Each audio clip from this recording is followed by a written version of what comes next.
Visionária Esportes. Fala minha gente, bom dia, graça e paz, aqui é Manuel Rodrigues chegando com mais uma edição do Visionário Esportes nesta quinta-feira, 27 de novembro de 2025. Que honra caminhar com você mais uma manhã, unindo informação, fé e inspiração, mesmo nos dias em que o corpo pesa e a alma pede um pouco de fôlego. A palavra que nos inspira hoje está em Mateus 11, 28, um versículo bem conhecido. Vinde a mim todos os que estáis cansados e sobrecarregados, e eu vos aliviarei. O tema de hoje é estar desgastado. Todos nós enfrentamos momentos de exaustão, no esporte, no trabalho, nos estudos ou nas batalhas pessoais. O desgaste chega de mansinho ou de repente, e quando percebemos já estamos carregando mais peso do que deveríamos. Mas o desgaste não é um sinal de incapacidade, é um convite ao cuidado, um convite ao descanso, à pausa, ao reajuste interno. Jesus nos lembra que não precisamos suportar tudo sozinhos. O alívio vem quando entregamos nossas cargas a Ele, quando reconhecemos que a força verdadeira não nasce do esforço contínuo, mas da dependência de Deus. Que hoje você possa respirar fundo, renovar suas energias e recuperar a paz que talvez tenha se perdido no meio da correria.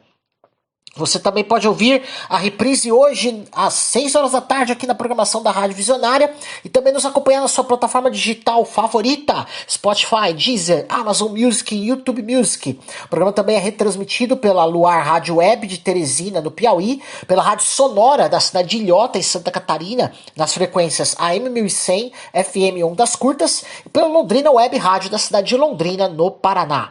Então vem com a gente para mais uma manhã de fé, esporte e boas reflexões. O Visionário Esportes está só começando e que este programa seja para você um sopro de renovo. Visionária Esportes. Já estamos de volta com o Visionário Esportes. Vamos começar aqui sempre com o placarzão do Visionário Esportes, futebol nacional e internacional, começando pelo Brasileirão Série A. Teve jogo ontem, pela rodada 36, Red Bull, Bragantino e Fortaleza. Quem vai falar sobre esse jogo é o meu amigo Nilber Ferreira. Fala aí, Nilber. Alô, amigos da Visionária Esportes, o Lion do PC foi a São Paulo, no estádio Cícero Marques, encarar o Bragantino às 19 horas, em jogo de vida ou morte para a equipe de Ceará, que está na corda bamba, para descer ou não e voltar à Série B. Conquistou uma vitória suada, gol marcado aos 30 do segundo tempo, e vamos dizer antológico para qualquer torcedor do Fortaleza. No cruzamento na área do Bragantino, Breno Lopes escorregou na bola, que ficou com o Pochettino, que serviu ao Crispim, que chutou fraquinho. No entanto, todavia, porém, contudo, que coisa absurda, a bola desviou em Barreiro, tirou o goleiro Quito da jogada e balançou as redes do Red Bull, com um resultado heróico. Eu disse, é isso mesmo que eu tô vendo. O Lion faz a 7ª partida invicta e segue lutando. No Massa Bruta tem o seu segundo resultado negativo. Lion é 18º com 37. A disputa pela permanência na Série A será ferrenha. Pontuações próximas embolam essa briga nas últimas rodadas. O Red Bull ocupa a 10ª colocação com 45 pontos. Fortaleza volta a jogar domingo, dia 30, no Castelão, contra o Atlético Mineiro às 18h30, jogo da 35ª rodada. O Red Bull ocupa a 10ª colocação, com 45 pontos. Fortaleza joga no domingo, dia 30, no Castelão contra o Atlético Mineiro às 18h30, jogo da 35ª rodada. O Bragantino volta a campo na quarta-feira, dia 3, contra o Vitória da Bahia, às 19 horas, em casa, partida válida pela 34ª rodada. É isso aí, meus amigos. Nilber Ferreira para Visionária Esportes. Valeu demais, Nilber. Muito obrigado, meu amigo. Vamos à classificação completa aqui para vocês. O Flamengo lidera o Campeonato Brasileiro neste momento com 75 pontos. Palmeiras é segundo com 70. Cruzeiro é terceiro com 68, Mirassol quarto 63, Botafogo em quinto com 58, Bahia em sexto com 56, Fluminense em sétimo 55, São Paulo oitavo com 48, o Grêmio é nono com 46, Bragantino em décimo, Corinthians 11º, Atlético Mineiro 12º, todos com 45, 13º é o Vasco e em 14º o Ceará com 42, 15º o Internacional com 41, o Vitória é 16º com 39, o Santos é 17º com 38, o Fortaleza tá ali, encostou, hein? 18º com 37, ainda tá brigando pra sair. Juventude 19º com 33 e o Sport, último colocado, já rebaixado com 17 pontos. Copa do Brasil Sub-20, semifinais, jogo de ida, o América Mineiro venceu o IAP por 1-0 e o Atlético Mineiro venceu o São Paulo por 1-0. Vamos ter ainda os jogos de volta. Campeonato Argentino, torneio clausura, oitavas de final, o último jogo dessa fase. O Lanús perdeu em casa para o Tigre por 1-0. O Tigre está classificado para as quartas de final. Champions League, fase de liga, rodada 5 para vocês. Aqui o complemento da rodada, os outros 9 jogos. O Copenhagen venceu o Kairat Almaty por 3-2. Dadasson, Larsson e o brasileiro Robert, ex-Cruzeiro, fizeram para o Copenhagen. Satpaev e Bayback diminuíram para o Kairat Almaty. Pafos do Chipre empatou com o Mônaco em 2-2. Davi Luiz, daqui a pouco tem notícia dele, tá? E Salizu contra fizeram para o Pafos. Minamino e Balogun fizeram para o Mônaco. No jogão de ontem, o Arsenal venceu o Bayern de Munique por 3-1, tirou a invencibilidade do Bayern de Munique na temporada. Timber, Madueke e Gabriel Martinelli, num golaço, fizeram para o Arsenal. O craquinho, né, jovem de 17 anos, Lennart Kahl, fez o gol do Bayern de Munique. O Atlético de Madrid venceu a Inter de Milão por 2-1. Julián Álvares e Jiménez, no final do jogo, aos 48 do segundo tempo, fizeram para o Atlético de Madrid. Zielinski fez o gol da Inter de Milão. O Eintracht Frankfurt perdeu em casa para a Atalanta por 3-0. Lukman, brasileiro Ederson, que está aí disponível no mercado, e De Ketelaere fizeram os gols da Atalanta. E aqui o Liverpool, hein? E sua sina de perder jogos. Daqui a pouco tem notícia do Liverpool sobre isso. Liverpool 1, PSV 4. Szoboszlai fez o gol do Liverpool. Perisic, Thiel e Drewek fez 2 gols, fizeram os gols do PSV. Outro jogão aqui, Olympiacos 3, Real Madrid 4. Chiquinho, não é brasileiro, é português, tá? Taremi e El Kaabi fizeram os gols do Olympiacos. Os 4 gols do Real Madrid foram do Mbappé. Já tem notícia dele aqui. Paris Saint-Germain 5, Tottenham 3. Vitinha fez um hat-trick, 3 gols para ele. Fabian Ruiz e Pacho para o PSG. Richarlison e Kolo Muani fez 2 gols, fizeram para o Tottenham. Lei do ex, né? Mas o Paris Saint-Germain goleou, venceu por 5 gols. O Sporting venceu o Clube Bruges por 3-0. Kenda, Luiz Soares, que não é aquele, esse é colombiano, e Trincão fizeram os gols do Sporting. Classificação, G8 nesse momento, mais alguns clubes aqui, ó, que estão com a mesma pontuação. Arsenal lidera isolado, único com 100% de aproveitamento das 36 equipes, tem 15 pontos. PSG, Bayern de Munique, Inter de Milão e Real Madrid tem 12. Dortmund, Chelsea e Sporting tem 10. Esses 8 estariam classificados direto para as oitavas de final. Iniciando o playoff aqui também com 10 pontos, Manchester City em 9º e Atalanta em 10º lugar, os dois com 10 pontos. Lá para baixo ainda tem Liverpool, tem Tottenham, tem Dortmund não, Dortmund tá no G8. Tem várias equipes lá embaixo lá que ainda precisam brigar aí.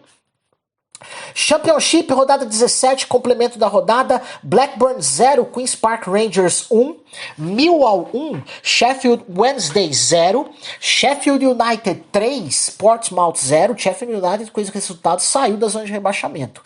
Wrexham 2, Bristol City 0 e West Bromwich 1, Birmingham também 1. Classificação, Coventry City 40 pontos, 10 pontos de vantagem para o vice-líder que é o Stoke City, junto com o Middlesbrough, terceiro colocado com 30. O Millwall subiu para o 4º lugar com 28, o Ipswich Town e o Preston North End em sexto lugar, 27. Do terceiro ao sexto disputarem o playoff. Esses 6 aí estão na briga para subir para a Premier League. Bristol City e Derby County vem logo atrás com 26 pontos. Amistoso sub-20 feminino. Argentina e Brasil empataram em 0-0. Notícias do futebol para você, tem muita notícia aqui, viu? O Mirassol renovou o contrato do técnico Rafael Guanais para a temporada de 2026. Ele segue à frente do clube mesmo após os rumores de sondagens de outros times. Guanais chegou ao Leão Paulista em março de 2025 e conduziu uma campanha histórica no Campeonato Brasileiro da Série A, com 17 vitórias, 12 empates e 6 derrotas. Aproveitamento que garantiu ao clube vaga direta na Copa Libertadores da América de 2026. O clube reforçou que a permanência visa dar continuidade ao projeto que transformou o Mirassol em uma das surpresas da temporada, consolidando a confiança do elenco, da diretoria e da torcida. Flamengo e Palmeiras chegam à final da Libertadores com níveis distintos de desgaste físico, revelados pelos minutos jogados nas últimas partidas. No Flamengo, Rossi, Léo Pereira, Danilo e Pulgar atuaram praticamente o jogo inteiro contra o Atlético Mineiro, enquanto Arrascaeta, Bruno Henrique, Jorginho e Carrascal jogaram apenas parte do duelo, numa estratégia para preservar o elenco. Já o Palmeiras utilizou formação alternativa na derrota para o Grêmio, mas ainda viu titulares como Emiliano Martínez e Felipe Anderson ultrapassar os 100 minutos em campo, enquanto outros nomes como Aníbal Moreno e Maurício foram substituídos mais cedo.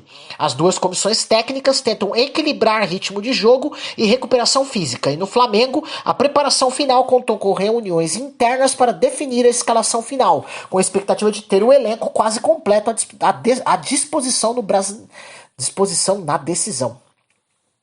Faltando apenas 2 rodadas para o fim do Brasileirão 2025, o Flamengo está em situação privilegiada. Soma 75 pontos, 5 a mais que o vice-líder Palmeiras, que tem 70. Uma vitória sobre o Ceará na próxima quarta garante o título imediatamente, independentemente dos resultados de Palmeiras ou Cruzeiro. Mesmo se empatar, o Flamengo pode ser campeão, desde que o Palmeiras não vença e o Cruzeiro não conquiste os 6 pontos restantes em seus 2 jogos. Se perder, ainda há chance. O título sai se o Palmeiras também não vencer seu jogo e o Cruzeiro falhar em somar pontos suficientes. As probabilidades confirmam o favoritismo rubro-negro, cerca de 95,9% de chance de levantar a taça na próxima quarta. O Flamengo embarcou nesta quarta-feira rumo a Lima com festa no Rio. A saída do CT até o aeroporto do Galeão foi marcada por milhares de torcedores, bandeiras, cânticos e até invasão ao ônibus da delegação. A festa terminou em confusão com o uso de bombas de efeito moral e gás de pimenta pela PM. Ao mesmo tempo, a torcida rubro-negra já começa a marcar presença em Lima. Na noite de hoje, na noite desta quarta, ruas da capital peruana foram tomadas por flamenguistas comemorando a chegada do clube para a decisão. Por sua vez, o Palmeiras chegou também à capital peruana. Sua torcida e delegação buscam um ambiente mais tranquilo, mas o clima geral é de expectativa intensa para a final da Copa Libertadores 2025.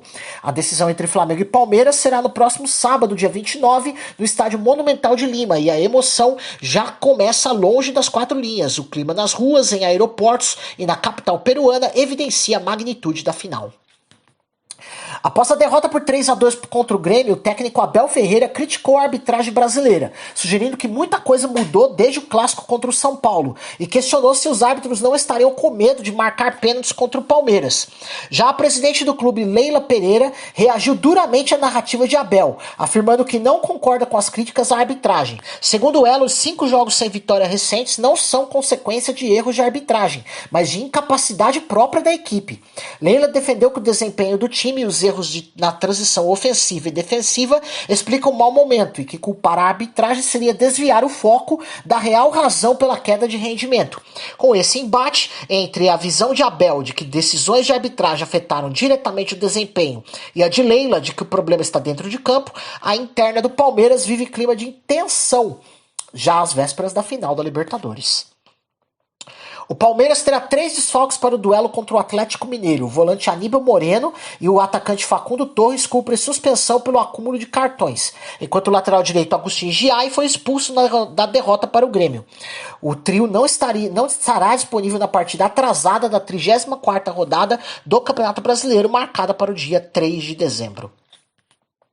A Crefisa, a empresa presidida por Leila Pereira, que também é mandatária do Palmeiras, está sendo investigada pelo Ministério Público do Distrito Federal, MPDFT, por suspeita de cobrança de juros abusivos e possíveis práticas contratuais irregulares contra consumidores. Segundo o inquérito aberto na última terça-feira, a Crefisa tem 15 dias para apresentar defesa e explicações sobre os indícios apontados. O histórico da empresa já inclui condenações por cobranças acima do permitido e episódios anteriores levantaram questionamentos acerca de empréstimos consignados oferecidos a aposentados, juros altos e venda casada de serviços. Além disso, uma comissão especial que investiga irregularidades no pagamento de benefícios do INSS considera chamar Leila Pereira para prestar esclarecimentos sobre contratos da Crefisa com o Instituto. O Ceará pode acabar sendo fiel da balança na disputa pelo título do Campeonato Brasileiro da Série A de 2025. E o que ele fizer nas últimas rodadas pode definir quem ergue a taça. O time cearense enfrenta o Flamengo na 37ª rodada, quando o rubro-negro pode confirmar o título se somar os pontos necessários. Depois, na última rodada, pega o Palmeiras, que segue com chances remotas, mas reais, o que dá ao Ceará o poder de influenciar diretamente o desfecho da competição. Se o Ceará conseguir arrancar pontos de um ou outro, ou ambos, mais chances de manter a disputa viva. Se perder os dois, pode acelerar a festa dos líderes. Agora o destaque da reta final não recai apenas sobre os gigantes, mas também nas pernas de quem até então parecia neutro e agora pode decidir o campeonato. O empate por 1-1 entre Atlético Mineiro e Flamengo na 36ª rodada do Campeonato Brasileiro de 2025 teve um dado de impacto fora de campo. Apenas 18.321 torcedores compareceram à Arena MRV, o menor público da história do estádio desde sua inauguração. A marca negativa reflete o clima de desânimo da torcida atleticana. O jogo ocorreu 3 dias após a perda do título da Copa Sul-Americana 2025, o que reduziu o apelo da partida. Além dos portões praticamente vazios, a bilheteria também sofreu. A renda foi modesta e o lucro líquido do clube caiu para patamar raramente visto. O técnico Jorge Sampaoli do Atlético Mineiro declarou que a saída de Gustavo Scarpa do time titular não tem a ver com desgaste físico nem com queda de rendimento. A opção foi puramente tática. O jogo pedia outro tipo de jogador, explicou ele após o empate por 1-1 com o Flamengo. Para 2026, Sampaoli já começa a traçar o perfil ideal de reforços. Jogadores com características à altura do clube, capazes de elevar e recolocar o Atlético Mineiro em disputa de peso, especialmente depois de temporadas instáveis.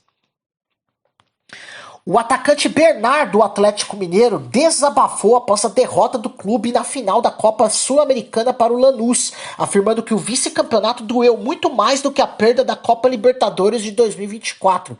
Segundo ele, apesar de todo o esforço do time na superioridade em campo, o resultado final e a derrota nos pênaltis causaram profunda frustração. Ele acredita que sua equipe foi muito melhor na decisão. Neste momento delicado, Bernard chamou a atenção para a necessidade de uma resposta imediata. Para ele, a reconstrução da confiança e do desempenho precisa começar todos os dias.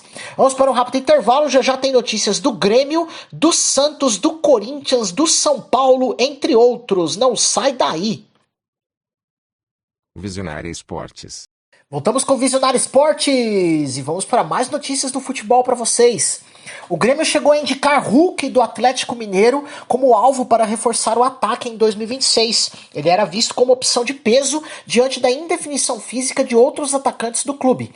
Houve até uma proposta formal de contrato por 1 ano, com bônus por metas, e o jogador demonstrou interesse no projeto apresentado pela nova diretoria gremista. No entanto, o negócio esfriou. A diretoria do Grêmio considerou os valores do salário de Hulk incompatíveis com a realidade financeira do clube. Hoje a situação é de cautela. Apesar do interesse inicial, as dificuldades orçamentárias se mostram o principal obstáculo para a chegada de Hulk à arena. Após a vitória do Grêmio por 3-2 sobre o Palmeiras, o técnico Mano Menezes foi o centro das atenções por um gesto polêmico. Ao comemorar o gol de empate de seu time, ele mostrou o dedo do meio em direção a um torcedor da sua própria arquibancada, em um momento flagrado pela transmissão da partida. Na entrevista pós-jogo, Mano explicou que o gesto não teve como alvo a torcida como um todo, mas sim um torcedor específico que, segundo ele, o ofendia desde o início da partida. Ele afirmou que aceita críticas, mas não admite ofensas pessoais. Estádio não é lugar de ninguém. Somos profissionais e merecemos respeito. O treinador também relatou que dias antes havia sido alvo de uma caricatura ofensiva, um desenho com ele representado com orelhas de burro, o que reforçou seu sentimento de desconforto e motivou a reação naquele momento. Antes do desabafo, Mano admitiu que o episódio não ajuda a reconstruir o clima no vestiário ou com a torcida. Para ele, o limite da provocação e do desrespeito foi ultrapassado e espera que isso sirva de alerta para o ambiente nos estádios. Neymar vive um capítulo turbulento em 2025. O atacante acumula mais uma lesão, desta vez no menisco do joelho esquerdo, e tudo indica que não voltará a jogar pelo Santos neste ano. O problema surgiu no empate com o Mirassol da 34ª rodada, quando Neymar sentiu dores no joelho, mas seguiu em campo até o fim.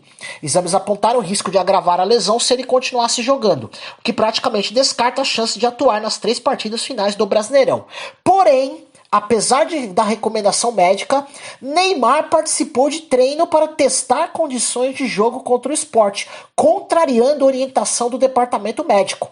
Com o contrato encerrando em dezembro e 4 lesões registradas em 2025, seu futuro no clube e participação na Copa 2026 estão seriamente em xeque. O Corinthians vive momento decisivo nos bastidores. O presidente Osmar Stabile confirmou que a prioridade do clube é quitar, ainda em dezembro, a dívida que originou o transfer ban da FIFA, cerca de 40 milhões de reais devidos ao Santos Laguna, para poder voltar a registrar jogadores. Sobre o atacante Memphis Depay, Stabile descartou a ideia de rescisão.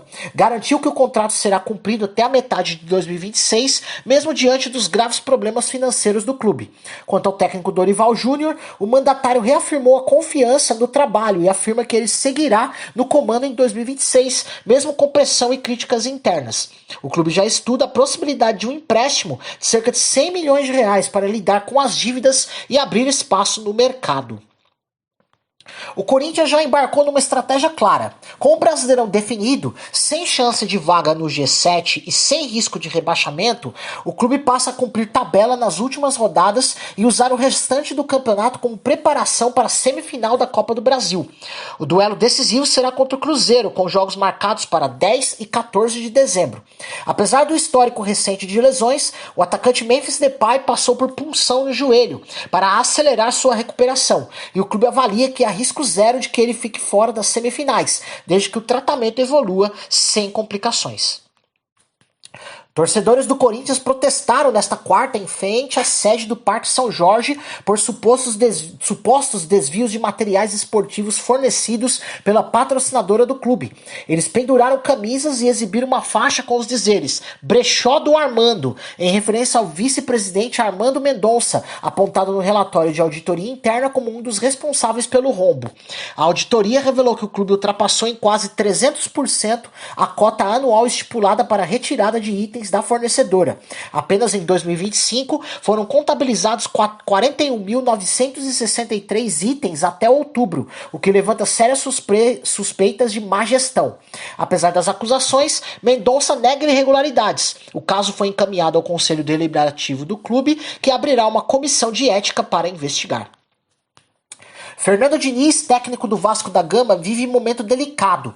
A sequência de 5 derrotas seguidas iguala a pior fase de sua carreira, registrada em 2018 no comando do Atlético Paranaense. Caso o time perca o próximo compromisso, Diniz sofrerá a primeira série de 6 derrotas consecutivas de sua trajetória como treinador, marca inédita desde seus primeiros trabalhos profissionais. Além do retrospecto negativo, o clube preocupa-se com a aproximação da zona de rebaixamento, o que intensifica a cobrança sobre o comando técnico. Apesar disso, a diretoria ainda mantém o respaldo a Diniz, ao menos por enquanto, apostando que o time pode reagir com mudanças táticas e retomada de foco. O gramado do estádio São Januário foi totalmente trocado para o jogo entre Vasco da Gama e Internacional. A grama antiga, que apresentava manchas e variações de cor pelo estádio, foi removida e substituída por um novo piso, do tipo usado em estádios da Copa do Mundo de 2014. A obra durou cerca de 18 a 20 dias, coordenada pela empresa Greenleaf Gramados, que trabalhou intensamente para que o campo ficasse pronto a tempo da partida.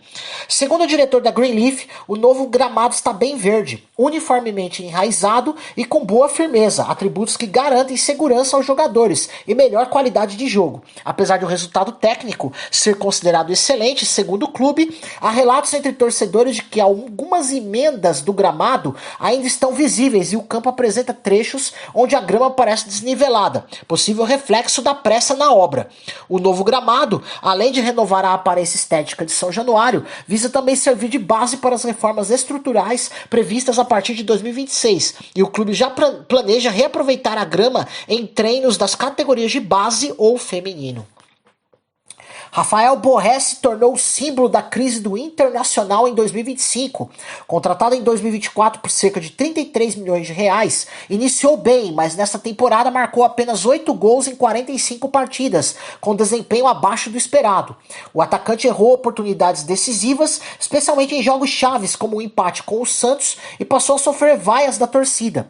Com a chegada de alternativas como o jovem Ricardo Matias, Borré perdeu espaço e confiança, tornando-se, na visão de torcedores e analistas, o retrato das falhas e incertezas do ataque colorado em 2025.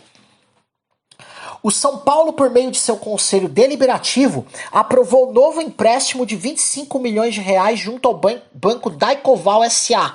A votação, realizada na última segunda-feira, teve 142 votos favoráveis, 46 contrários e 16 abstenções, cerca de 69,6% de aprovação. Esse é o segundo empréstimo do clube com a Daicoval em 2025. O primeiro de 50 milhões de reais havia sido concedido em agosto.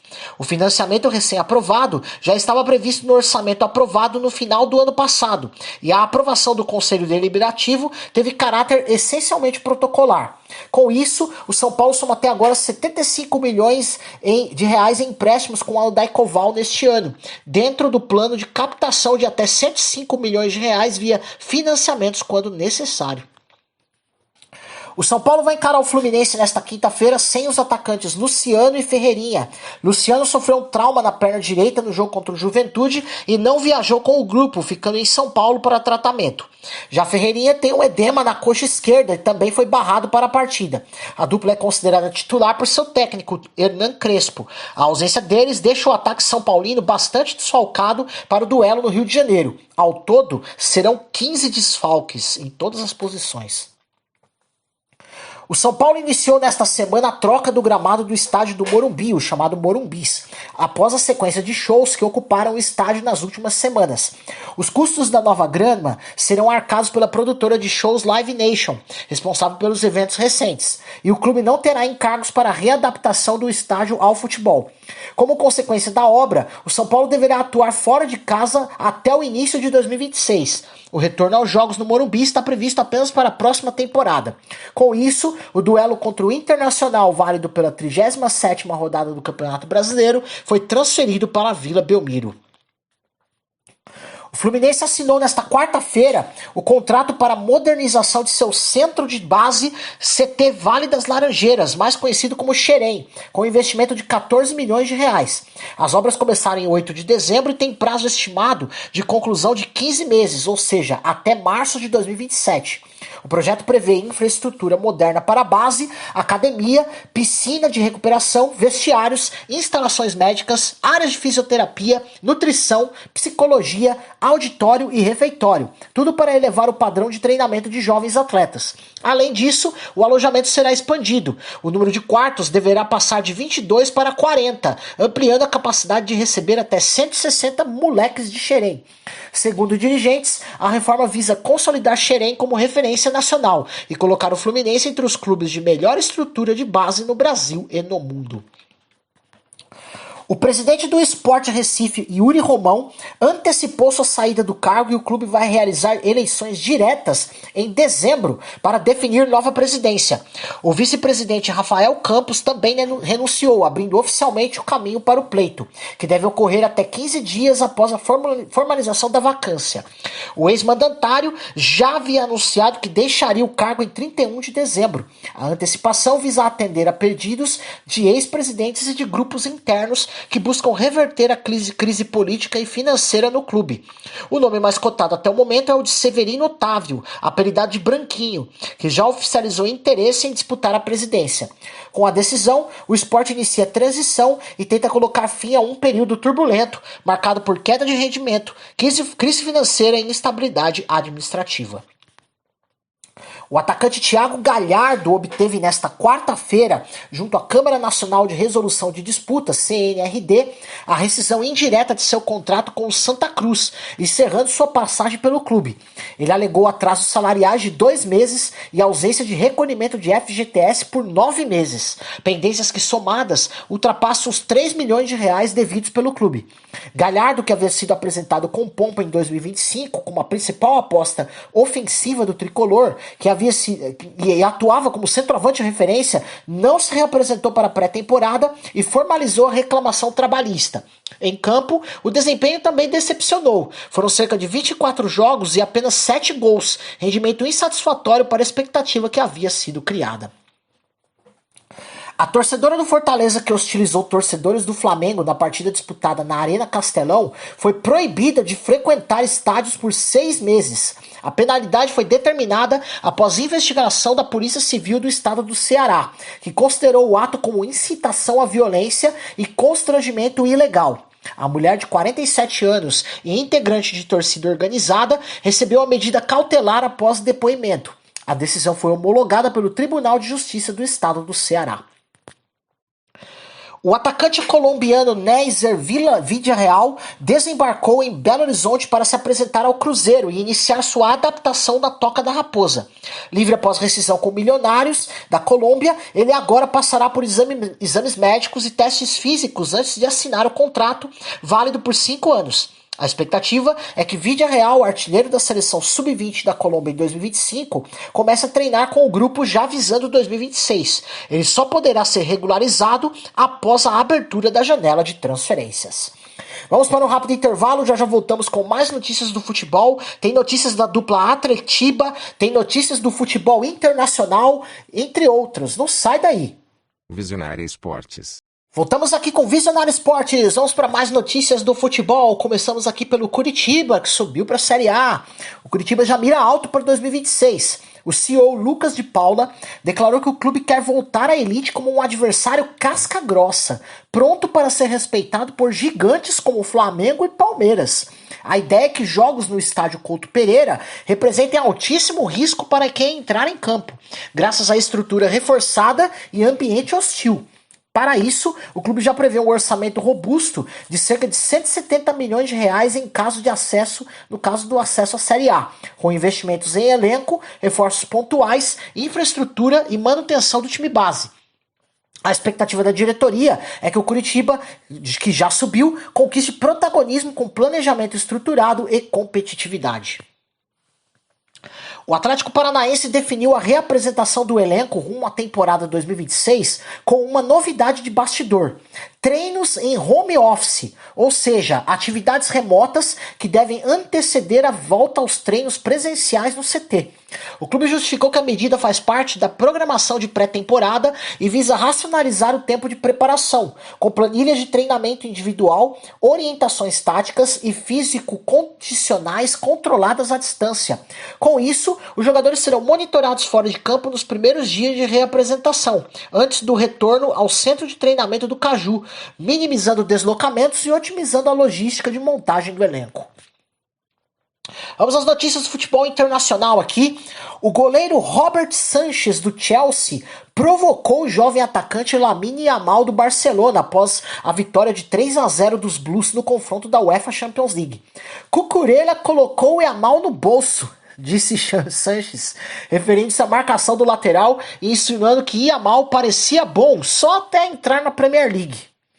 O goleiro ainda afirmou que para ele o Chelsea, não o Barcelona, é o favorito ao título da Champions desta temporada. Tá barreto o Robert Sanchez, hein? Agora vamos ao outro lado, né? O outro lado no caso do Chelsea, né? Esse garoto é humilde demais. O jovem brasileiro Estevão brilhou com a camisa do Chelsea ao marcar um golaço na vitória por 3-0 sobre o Barcelona pela Champions e descreveu sua atuação como uma noite perfeita. Com o gol, Estevão tornou-se o segundo mais jovem jogador a marcar nas 3 primeiras partidas como titular da Liga dos Campeões, repetindo feitos de ídolos como Kylian Mbappé e Erling Haaland. Até agora, na temporada 2025-2026, ele soma 5 gols e 1 assistência em 17 jogos pelo Chelsea, sendo o artilheiro do time nesta campanha. Estevão comemorou a aceitação da torcida, disse estar vivendo o melhor momento da carreira e admitiu a ambição. Espero que dure muito tempo. A imprensa inglesa não poupou críticas a Pep Guardiola após a derrota do Manchester City por 2-0 para o Bayer Leverkusen pela Liga dos Campeões.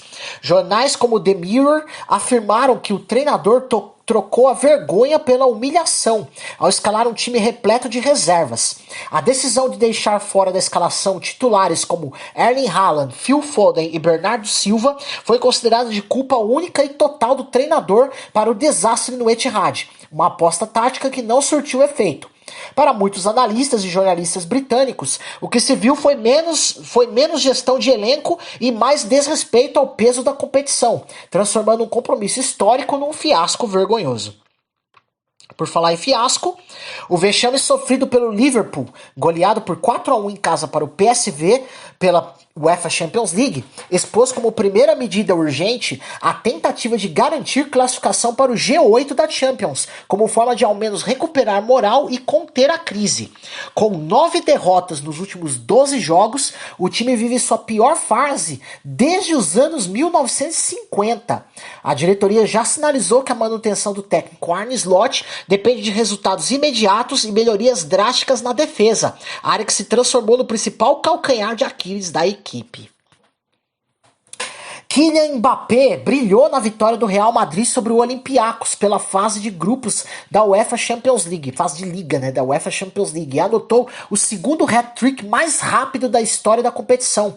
O francês balançou a rede aos 22, aos 24 e aos 29 do primeiro tempo, totalizando os 3 gols em impressionantes 6 minutos e 42 segundos. Além do hat-trick relâmpago, Mbappé ainda fez o 4º gol do Real na partida e assumiu a liderança da artilharia da edição 2025-2026 da Champions, com 9 gols até o momento. Este desempenho reforça a dominância dele na Europa e reacende o debate sobre seu status entre os maiores atacantes da atualidade. O Real Madrid está de olho no mercado depois do impasse na renovação de Vinícius Júnior e já aponta a possibilidade de buscar um novo artilheiro se o atacante brasileiro decidir sair. As negociações estagnaram porque Vinícius exige salário elevado, mais de 30 milhões de euros por ano, valor que o clube não aceita. Com isso, o Real vislumbra seriamente a chance de negociar sua saída na próxima janela. Enquanto isso, entre os nomes especulados para substituir Vinícius está o de Erling Haaland e também Victor Osimhen, embora ainda não haja nada formal. Davi Luiz voltou a balançar as redes na UEFA Champions League, agora vestindo a camisa do Pafos, do Chipre, e deixou sua marca na história da competição. Aos 38 anos e 218 dias, o zagueiro marcou de cabeça o gol de empate em 1-1 contra o Mônaco, convertendo escanteio cobrado por Orsic. Com isso, tornou-se o segundo jogador mais velho a marcar na Champions, atrás apenas de Pepe, superando nomes lendários como Francesco Totti, Ryan Giggs e Sérgio Ramos. O golaço também marca seu primeiro tento na competição desde 2017, quando atuava pelo Chelsea, encerrando um jejum de quase 9 anos. O empate por 2-2 entre Pafos e Mônaco consolida ao menos um ponto importante para o clube cipriota, além de dar novo capítulo à trajetória de Davi Luiz, provando que mesmo aos 38 anos, ele ainda tem espaço para escrever história na elite do futebol europeu. O Copenhagen chamou a atenção na última rodada da UEFA Champions League ao fazer algo inusitado. O clube presenteou os 10 torcedores do Kairat Almaty, que viajaram cerca de 4.700 quilômetros para apoiar seu time, convidando-os a entrar no gramado antes da bola rolar e entregando brindes. Na nota oficial, o clube justificou que o gesto era uma forma de reconhecimento. Viajar 5 mil quilômetros para apoiar seu time é algo digno de honra e reforçou que sem torcedores o futebol nunca seria o mesmo. Apesar da recepção especial, o jogo terminou com vitória do Copenhagen por 3-2, mas o gesto de hospitalidade chamou a atenção e foi elogiado pela mídia internacional como um exemplo de fair play e respeito aos torcedores visitantes. O estudo do CS Football Observatory revela que Eintracht Frankfurt lidera o ranking global com um lucro líquido de 286 milhões de euros no mercado da bola desde 2021. Em seguida aparecem o Brighton com 221 milhões, Stuttgart 178 milhões, Atalanta 150 milhões e Benfica 147 milhões, completando o top 5. Também figuram no top 10 clubes como Lan, Udinese, Union Saint-Gilloise, Lecce e Lille. No Brasil, os clubes com melhores saldos no período são Atlético Paranaense, 76 milhões de euros, Botafogo, 49 milhões e Internacional, 29 milhões. O estudo considera apenas transferências definitivas de jogadores profissionais, contabilizando vendas, compras e eventual revenda, e exclui atletas formados nas categorias de base. Marcos Leonardo alcançou marca histórica nesta quarta-feira. Com os 2 gols pelo Al Hilal, ele ultrapassou os 100 gols em sua carreira profissional, agora soma 101. O jovem atacante de 22 anos e 7 meses chegou aos 100 gols antes de nomes consagrados como Cristiano Ronaldo e Harry Kane, consolidando-se entre os centroavantes mais promissores da nova geração. No jogo desta rodada da Liga dos Campeões da Ásia, os gols de Marcos Leonardo garantiram a vitória do Al Hilal e reforçaram seu papel de destaque no clube. Ele soma 39 gols pelo time saudita, além dos registrados nas passagens por Santos e Benfica. Bom, o Ancelotti começar a colocar o Marcos Leonardo no radar, tá? Opinião pessoal, tá? O Boa Vista, clube português, campeão nacional de 2001, teve seu patrimônio colocado em leilão devido a uma crise financeira grave. A decisão judicial determinou a venda de todos os bens do clube. Entre os itens a serem leiloados estão troféus históricos, taças de Copa de Portugal e Supercopa, além de móveis, eletrodomésticos, direito a receitas da UEFA e até objetos simbólicos, como imagens religiosas de santos. O leilão é consequência do rebaixamento do clube à 5ª divisão e da suspensão de sua capacidade de registrar novos jogadores. A SAD, sociedade que gerencia o time, foi oficialmente dissolvida. A medida evidencia o drama vivido pelo clube. A crise não atinge apenas o futebol, mas ameaça apagar parte de sua história e memória. Uma realidade extrema que serve como triste alerta sobre a fragilidade financeira de times tradicionais. A CBF apresentou oficialmente o novo Fair Play financeiro, chamado de Sistema de Sustentabilidade Financeira do Futebol Brasileiro. A partir de 1º de janeiro de 2026, clubes das séries A e B deverão obedecer a regras rígidas de controle de dívidas, gastos com elenco, endividamento e equilíbrio operacional. Entre os principais pontos, cadastro obrigatório de todas as transações e contratos de jogadores em sistema central da CBF, requisito para registro de atletas no BID, limite para gastos com elenco. Clubes da Série A deverão manter salários, encargos e amortizações dentro de 70% das receitas. Para a Série B, o limite será 80%. Restrição de endividamento de curto prazo. A dívida líquida com vencimento em até 1 ano não poderá ultrapassar 45% da receita anual, meta com validade plena até 2030. Ficou previstas sanções severas em caso de descumprimento, advertência, multa, retenção de receitas, proibição de registrar transferências, um transfer ban, dedução de pontos, rebaixamento e até cassação de licença. O monitoramento será feito em 3 janelas por ano, 31 de março, 31 de julho e 30 de novembro. A transição vai até 2029, com a aplicação plena das regras em 2030. Dívidas anteriores a 2026 têm até 30 de novembro de 2026 para regularização. A CBF criou a agência independente ANRESF, Agência Nacional de Regulação e Sustentabilidade do Futebol, para monitorar, fiscalizar, julgar e aplicar sanções previstas pelo novo Fair Play financeiro. A ANRESF será formada por 7 diretores com notório saber econômico, financeiro ou jurídico, nomeados para mandatos de 4 anos. Entre os nomes indicados estão Caio Cordeiro de Rezende, César Grafietti, Leite, Vantuil Gonçalves Júnior, além de especialistas em finanças corporativas, direito tributário e governança. A agência terá estrutura com 2 instâncias, turmas, primeira instância, e plenário, recurso final. E todas as decisões do plenário serão definitivas. A fiscalização incluirá o registro obrigatório de contratos, transferências e transações financeiras em plataforma da CBF, com monitoramento em 3 janelas por ano, como citamos na notícia anterior.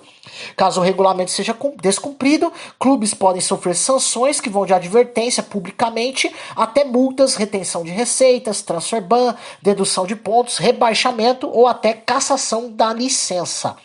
E não serão penalizados apenas clubes, dirigentes, administradores ou outras pessoas físicas envolvidas em irregularidades também poderão ser punidos, com advertência, multa, suspensão, proibição de cargos ou banimento do futebol.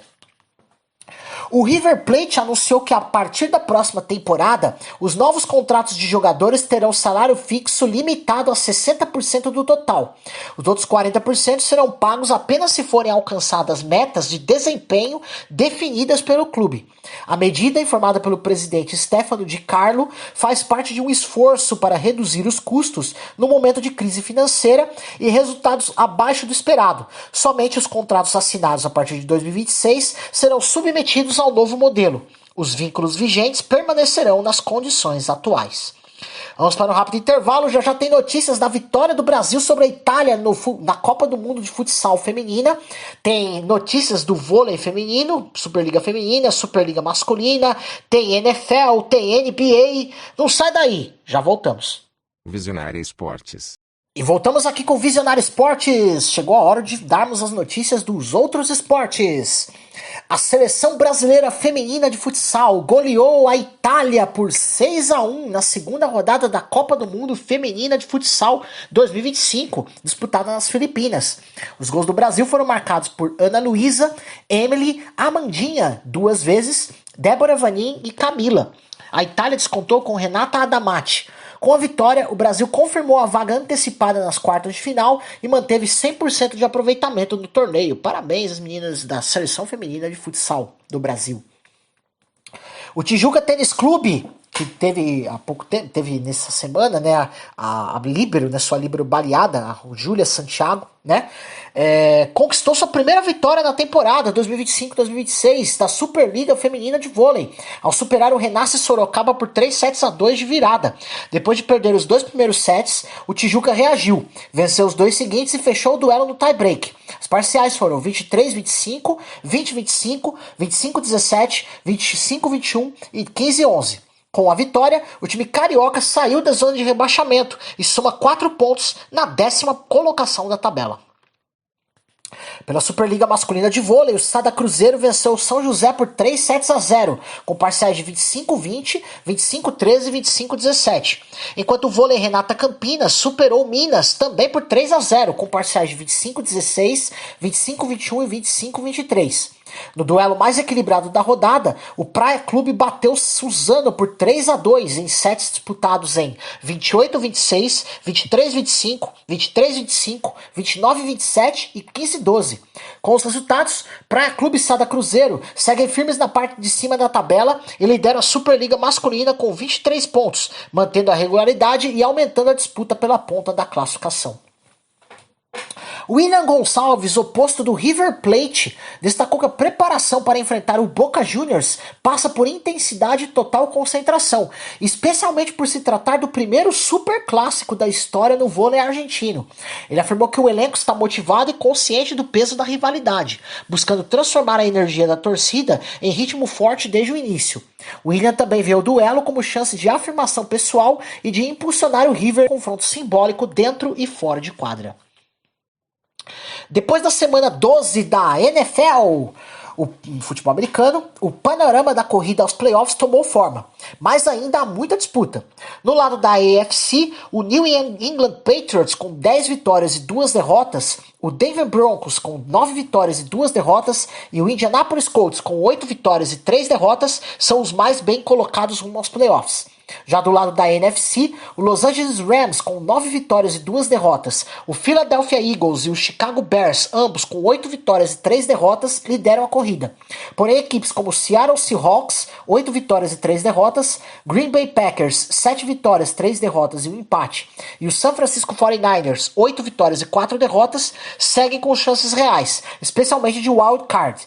Com exceção do New York Giants, já eliminado, todas as demais franquias ainda mantêm alguma possibilidade de classificação. Algumas com chances muito remotas, outras vivas na briga, dependendo dos próximos resultados. Já no placarzão você vai ver NFL, tá? Enfim. Placarzão não, na agenda esportiva do dia, perdão, né? Vai ter NFL hoje. Pela NBA, o Orlando Magic atropelou o Philadelphia 76ers por 144-103, com Anthony Black sendo o grande nome da partida ao marcar 31 pontos. Em Los Angeles, o Lakers venceu o Clippers por 135-118, embalado por uma atuação impressionante de Luka Doncic, que anotou 43 pontos, 9 rebotes e 13 assistências. Já em Boston, os Celtics superaram o Detroit Pistons por 117-114, com Jaylen Brown se destacando ao fechar o jogo com 33 pontos e 10 rebotes. Pela Euroliga de basquete, o Milano venceu o Maccabi Tel Aviv por 102-88, liderado por Shavon Shields, cestinha da partida com 26 pontos. O Estrela Vermelha também fez valer o mando de quadra ao superar o Olympiacos por 91-80, com Jordan Nwora brilhando e marcando 23 pontos. Já o Mônaco atropelou o Anadolu Efes por 102-166, em atuação dominante impulsionada pelos 17 pontos de Daniel Tais. Fechando a rodada, o Barcelona bateu o Lyon Villeurbanne por 88-78, com Kevin Panther se destacando ao anotar 24 pontos. Os líderes são o Hapoel Tel Aviv, o Estrela Vermelha e o Panathinaikos, todos com 9 vitórias e 4 derrotas e totalizando 22 pontos. O ala pivô Achille Polonara, diagnosticado com leucemia, recebeu gesto de honra. Foi convocado e nomeado capitão da seleção italiana de basquete, mesmo afastado das quadras. A convocação chega meses após ele iniciar tratamento para leucemia mieloide, em meio a um delicado processo de recuperação. O movimento da comissão técnica simboliza apoio e reconhecimento à trajetória de Polonara, marcando um gesto de solidariedade e inspiração dentro da modalidade. A chama olímpica dos Jogos de Inverno de Milão Cortina 2026 foi acesa nesta quarta-feira em Olímpia, na Grécia, em uma cerimônia tradicional que marca o início oficial do revezamento da tocha rumo à Itália. Devido à previsão de chuva, o acendimento, que normalmente ocorre ao ar livre, foi transferido para o Museu Arqueológico local, onde a chama previamente gerada com um espelho parabólico foi oficialmente entregue aos organizadores. O primeiro portador da tocha foi o remador grego Petros Gigaidatsis,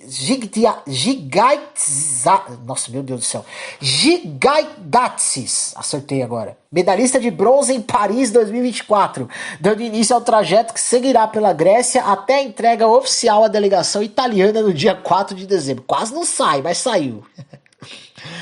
Carlos Alcaraz terminou a temporada de 2025 no topo do programa de bônus da ATP, que premia o desempenho nos Masters 1000 e no ATP Finals, mas acabou recebendo apenas metade do valor por causa de uma multa aplicada pelo circuito.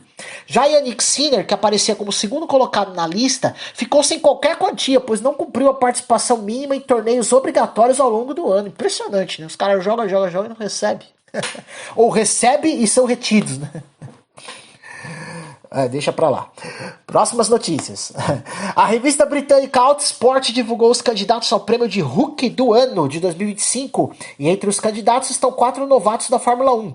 Gabriel Bortoleto, piloto brasileiro da Sauber, André Kimi Antonelli da Mercedes, Oliver Bearman da Haas e Isaac Adjar da Racing Bulls. A inclusão de Bortoleto marca o retorno de um brasileiro entre os candidatos ao principal prêmio individual de novato no automobilismo mundial. O britânico Adrian Newey, ex-projetista da Red Bull Racing, foi anunciado como novo chefe de equipe da Aston Martin a partir da temporada de 2026 na Fórmula 1. Ele assume o cargo de Team Principal pela primeira vez em sua carreira, ao mesmo tempo em que mantém a função de Managing Technical Partner. Com a mudança, o atual chefe Andy Cowell será deslocado para o posto de Chief Strategy Officer, encarregado de alinhar a nova unidade motriz da equipe, que será fornecida pela Honda, assim como as parcerias com fuel e fornecedores de lubrificantes. A decisão reflete a ambição da Aston Martin de se transformar em Works Team, equipe de fábrica, já sob as novas regras técnicas da Fórmula 1 em 2026, apostando no talento criativo e histórico de vitórias de Newey para guiar o desenvolvimento do carro rumo à competitividade. Na luta entre irmãos na MotoGP, o veterano Marc Marquez contou como evita que a rivalidade com Alex Marques prejudique a relação fora das pistas. Logo após uma corrida em que eles brigaram por posição, Marc disse a Alex que precisavam decidir entre criar tensão entre nós ou ficar mais próximos do que nunca. Segundo Marc, eles optaram pela segunda, mesmo com a competição intensa, reafirmando o respeito mútuo e lembrando que, independentemente do que aconteça em pista, continuam irmãos. Ele admite que durante a corrida pensa em como ultrapassar Alex sem cometer erros, mas depois, ao voltar para casa, reforça que o irmão está acima da rivalidade. Essa postura teria sido fundamental para permitir que os dois vivessem uma temporada histórica em 2025, alcançando juntos o topo do campeonato sem rupturas internas. O piloto Johan Zarco criticou duramente o sistema de comunicação via rádio testado durante os treinos de Valência da MotoGP, afirmando que a experiência foi praticamente inútil. Segundo ele, o sistema apresentou muita estática e nas retas em alta velocidade era impossível ouvir qualquer mensagem. As únicas instruções compreensíveis vinham em curvas lentas. Zarco explicou que o problema se agrava com o capacete em alta velocidade, que tende a se deslocar, comprometendo a condução do som pela estrutura óssea usada pelo sistema. Ele criticou a tecnologia atual e questionou seu uso em corridas. Quando você acelera, com certeza não ouve nada. Faz sentido isso? Questionou. Apesar do forte descontentamento, ele negou que o rádio represente distração, mas afirmou que do jeito que está não acrescenta nada de útil. Vamos para um rápido intervalo, já voltaremos com as últimas notícias dos outros esportes e também a agenda esportiva do dia. Não sai daí. Visionária Esportes. Visionário Esportes voltando aqui, vamos para as últimas notícias dos outros esportes, já tem a agenda esportiva do dia, hein? Pela organização K1 World Max, o paulista Jonas Salsicha conquistou o título do GP peso leve e revelou que quebrou o punho logo na primeira luta da noite. Mesmo lesionado, ele decidiu seguir na competição e venceu mais 2 lutas até erguer o cinturão. Salsicha contou que apesar da dor, manteve o foco. Tem um braço e 2 pernas. Vamos nessa! A conquista representa a superação de um adversário duro e prova de resiliência, um triunfo com sabor de conquista em dobro pela lesão e pela garra. O norte-americano Chris Weidman revelou que uma grave lesão no bíceps, sofrida durante um treino de sparring, o tirou da luta marcada contra Anderson Silva, válida para o card de boxe programado para dezembro. De acordo com Weidman, o tendão se rompeu ao lançar um gancho de esquerda. O dano foi estimado em 95% e a dor intensa impediu que ele continuasse treinando em ritmo de luta. Apesar da expectativa pela revanche histórica, a terceira entre os dois, o ex-campeão dos médios admitiu que o momento exige recuperação, pois manter o braço para a defesa já era insuportável. Com isso, a organização substituiu Weidman pelo ex-campeão do UFC nos meio-médios, Tyron Woodley, para encarar Anderson Silva na data prevista. Foi sancionada a versão permanente da Lei de Incentivo ao Esporte sem vetos, em Brasília, consolidando de vez o principal mecanismo de financiamento público ao esporte no Brasil. O novo marco substitui a vigência temporária, garantindo maior segurança jurídica e previsibilidade para projetos esportivos em todo o país. Além disso, a lei amplia o limite de dedução para doações e patrocínios via imposto de renda, refinando os incentivos à iniciativa privada. A comunidade esportiva comemorou a conquista como um passo importante para fortalecer clubes, federações, atletas e iniciativas de base. Felipe Wu foi confirmado entre os finalistas da Copa do Mundo de Tiro Esportivo. Um ótimo resultado que o mantém vivo na disputa por medalhas e coloca o Brasil entre os destaques da competição internacional. O avanço às finais representa o acerto e nervos de aço do atleta nas fases de classificação e alimenta a expectativa de uma grande performance nas etapas derradeiras. São Paulo foi confirmada como uma das sedes do circuito mundial de Rugby Sevens, recebendo uma etapa oficial da temporada internacional em 2026. A escolha da capital paulista reforça o crescimento da modalidade no país e amplia a presença do Brasil no calendário global. O torneio reunirá as principais seleções do mundo com jogos de 2 dias e formato olímpico. O Brasil Rugby comemorou o anúncio e destacou que a realização do evento deve impulsionar projetos de base e atrair novos patrocinadores. A data exata e os detalhes operacionais serão divulgados pela World Rugby nas próximas atualizações oficiais. Pamela Rosa e Isabelle Ávila deram um passo importante na Copa do Mundo de Skate Street, etapa de Kitakyushu, no Japão, ao avançarem de fase e manterem o Brasil na briga entre as principais potências da modalidade. A competição faz parte do World Skate Tour e reúne 40 atletas no feminino, em um dos eventos mais fortes do circuito. Mesmo sem Raíssa Leal, que ficou fora desta etapa para priorizar os estudos, a seleção brasileira conta com uma delegação numerosa e experiente. O desempenho de Pamela e Isabelle reforçam a boa fase do skate brasileiro e aumenta a expectativa por vagas nas semifinais e na grande decisão em solo japonês. Chegamos à agenda esportiva do dia de hoje, 27 de novembro. Nossa fonte é sempre o site ondeassistir.net.br. Bora lá! Hoje às 8h30 da noite tem Fluminense e São Paulo pelo Brasileirão Série A, transmissão do Sport TV 4K e Premiere. Pela Europa League, às 2:45 tem Roma e Midlands, transmissão da Cazé TV. No mesmo horário tem Porto e Nice, também com transmissão da Cazé TV. Às 5 da tarde tem Betis e Utrecht, transmissão da Cazé TV também. No mesmo horário, Nottingham Forest e Malmo, transmissão também na Cazé TV. Futebol de base, Copa do Mundo Sub-17 masculina, disputa do 3º lugar entre Brasil e Itália tá rolando agora. Cazé TV também tá nessa, também transmissão no FIFA Plus e no Sport TV 2. À 1 da tarde tem a final da Copa do Mundo Sub-17 com Portugal e Áustria, transmissão na Cazé TV, FIFA Plus e Sport TV. Tá rolando a Copa do Mundo Feminina de Futsal, Argentina e Filipinas, transmissão na Cazé TV e no FIFA Plus. 8 da noite tem Liga Nacional de Futsal com Corinthians e Campo Mourão, semifinal, jogo de volta. YouTube da Liga Nacional de Futsal TV e canal Gold, X Sports e Band Esportes. Basquete, 8h10 da noite, tem eliminatórias da Copa do Mundo de Basquete com Chile e Brasil, transmissão da Cazé TV. 2 da tarde, Mundial Feminino de Handball, tem o primeiro jogo do Brasil aí, Brasil e Cuba, transmissão no Cazé TV e no X Sports. Aí, Mundial Feminino de Handball para vocês. 4:45 tem Champions League masculina com Fuxi Berlim e One Spain, transmissão na X Sports. De handball, hein? Champions League masculina de handball. Lutas, está rolando agora o Grand Prix de Judô, etapa de Abu Dhabi, transmissão da Cazé TV, Sport TV 3 e canal Combate. Futebol americano, hoje é a rodada da liga do Dia de Ação de Graças, né? Na NFL. 3 da tarde tem Detroit Lions e Green Bay Packers, transmissão do Sport TV 2. 6:30 da tarde tem Dallas Cowboys e Kansas City Chiefs, também transmissão do Sport TV 2. E às 10h20 da noite tem Baltimore Ravens e Cincinnati Bengals, transmissão no YouTube da GE TV e no Sport TV 2. Tênis, 1 da tarde, ATP Challenger 100 de Temuco, transmissão das oitavas de final no Disney Plus. Padel, 7 da noite, Premier Padel de Acapulco, no Disney Plus também. E às 3 da tarde tem Copa do Mundo de Esqui, esportes de inverno, etapa de Fallon, transmissão da ESPN 2.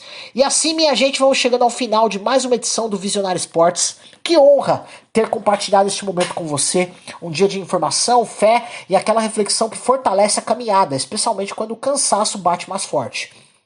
A palavra que nos acompanha hoje está em Mateus, capítulo 11, versículo 28. Vinde a mim todos os que estáis cansados e sobrecarregados, e eu vos aliviarei. Hoje falamos sobre estar desgastado, algo tão humano, tão comum, mas ao mesmo tempo tão difícil de admitir. O desgaste não é sinal de fraqueza, mas de que você tem lutado, tem se esforçado, tem carregado responsabilidades que exigem muito de você. Jesus nos lembra que não caminhamos sozinhos. Quando as forças diminuem, Ele nos renova. Quando o peso aumenta, Ele nos sustenta. Quando a mente e o coração pedem descanso, Ele nos acolhe. Que você encontre descanso na presença de Deus, renovação para sua alma e serenidade para encerrar este dia, sabendo que o Senhor cuida de cada detalhe da sua vida. Você pode ouvir a reprise hoje às 6 horas da tarde, aqui na programação da Rádio Visionária, e também acompanhar o Visionário Esportes pelas suas plataformas digitais favoritas, Spotify, Deezer, Amazon Music e YouTube Music.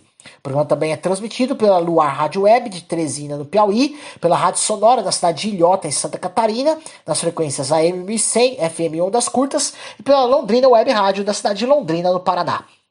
Eu sou Manuel Rodrigues, agradeço de coração pela sua audiência e desejo a você um dia abençoado de descanso, paz e renovo. Se Deus quiser, segunda-feira às 9 da manhã estaremos juntos de novo, tá? Amanhã passaremos a reprise do programa de hoje. Fica na paz e até lá.